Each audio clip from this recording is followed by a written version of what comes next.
My name's Dan Williams, and I'm native Washingtonian.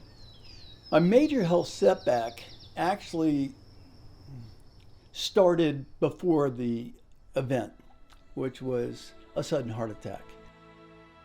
I went to a school that my dad went to, St. John's. There was an intramural cross-country meet, and I started running as fast as I could. So about 1.5 miles or less, I was exhausted and barely could make it to the finish line.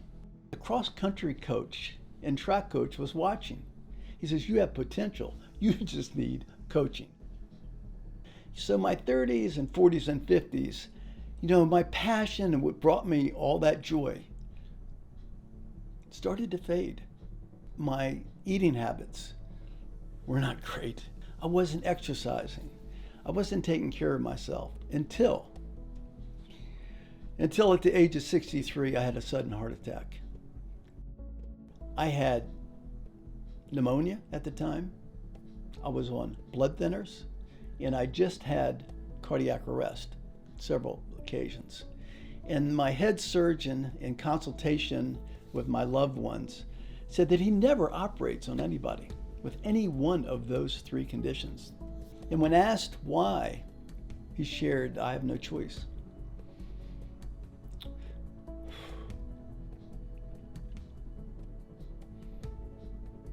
Your dad's gonna die.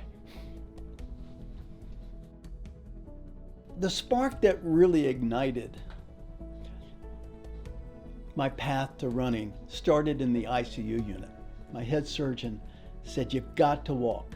And at the end of that ICU unit, there was an artificial Christmas tree. I looked to that artificial Christmas tree as my first goal, my first comeback achievement.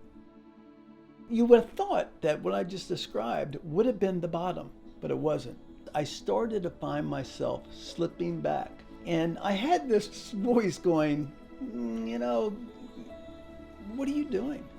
And it literally said to me, "You're going right back, and this time you're not going to make it." And that was my bottom. And that's when I began to seek running. I started knowing I needed accountability this time. So I found a coach, I found the camaraderie, I found the guidance. I always want to make the point that it's a process, not an event. And that process has got highs and lows and ups and downs and setbacks. Quitting is forever. Pain is temporary. And keep in mind that when you take on any endeavor, change is difficult, looks glorious, and we see the medals and we see people on the podium. But what we don't often see is the behind the scenes struggles that they've had. As I walked away from the podium at the Maryland Senior Olympics, I felt deep inside me, my purpose in life was to bring the New Heart for Life story to anybody that was in a situation where they could relate that it is possible to go from near death to gold medals. So I developed and wrote a book, 21 Fitness Principles. I wanted people to relate to their particular struggle and then have a set of these 21 fitness principles that could provide a guide for them. We have this thing called the comfort zone, and it weighs on us all the time.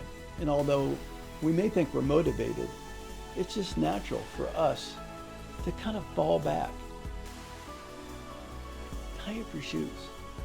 And once you start to take small moves, it tricks the mind in a way, and all of a sudden you start to gain momentum. You need to make a decision. And the decision has 2 parts.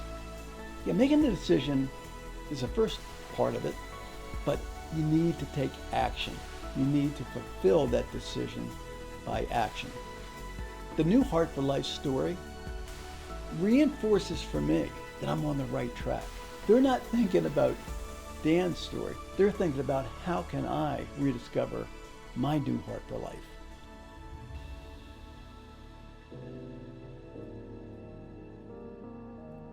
For more information on the 21 fitness principles and my journey from health crisis to senior Olympic champion, I invite you to visit newheartforlife.com.